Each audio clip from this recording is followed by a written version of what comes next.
Bonjour tout le monde. Alors, dans cet exercice, on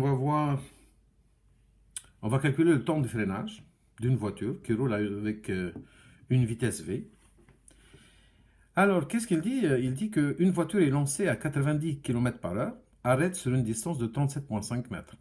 Donc, du moment où il actionne ses freins, il va s'arrêter à une distance de 37,5 mètres.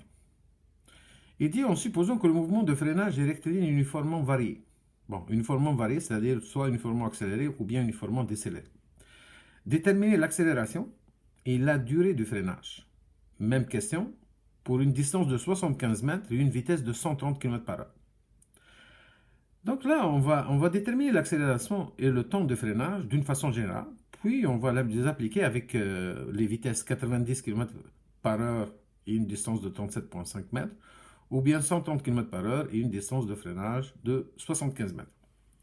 Alors si vous voyez bien, si on trace un axe, à l'instant t égale 0, la position xi, il peut être nul ou différent de 0, la voiture roule avec une vitesse vi.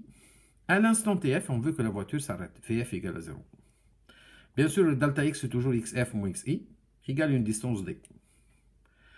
Alors, pour calculer l'accélération, il n'y a pas mieux que cette formule, vf carré moins vi carré égale à 2a fois d.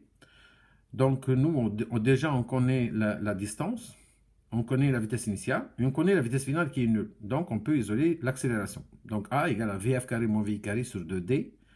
Et puisque vf est nul, donc ça devient a égale à moins vi carré sur 2d. C'est tout à fait normal, on va trouver une accélération négative. L'accélération est contre la vitesse. Pour le temps, alors vu qu'on va déterminer a, donc on peut déterminer le temps de freinage. Alors vf égale a fois delta t plus vi. Et puisque la voiture elle arrête à l'instant tf, donc vf va être nul. Donc on peut trouver a delta t plus vi égale 0 et on isole le delta t. Delta t va être vf moins vi sur a. Avec vf nul, donc delta t égale à moins vi sur a. Puisque vf est nul. Donc là, on a les deux expressions de l'accélération et le temps. On va les appliquer pour les deux cas. Premier cas, la voiture roule à 90 km par heure au départ, soit 25 mètres par seconde. Et la distance d'arrêt, ou la distance à la fin, là, lorsque la voiture arrête, c'est 37,5 mètres. Alors, on applique la formule. A égale moins VI carré sur 2D. Donc, A égale à moins VI carré sur 2D. Donc, égale à moins 25 au carré sur 2 fois 37,5. Soit une accélération de moins 8,33 mètres par seconde carré. Puis, on va calculer delta T. Maintenant, on connaît VI et A. On vient de déterminer A. Donc, pour le premier cas, toujours, alors moins VI sur A. Alors, ça donne moins 25 sur moins 8,33. Ça nous donne un temps de 3 secondes.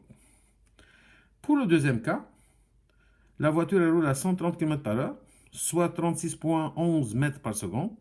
Et on veut que la distance nécessaire pour que la voiture arrête, c'est de 75 mètres.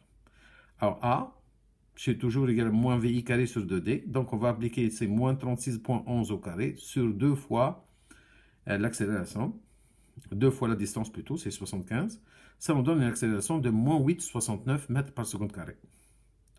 Pour le temps, on a la formule, on a déterminé delta t égale moins VI sur A.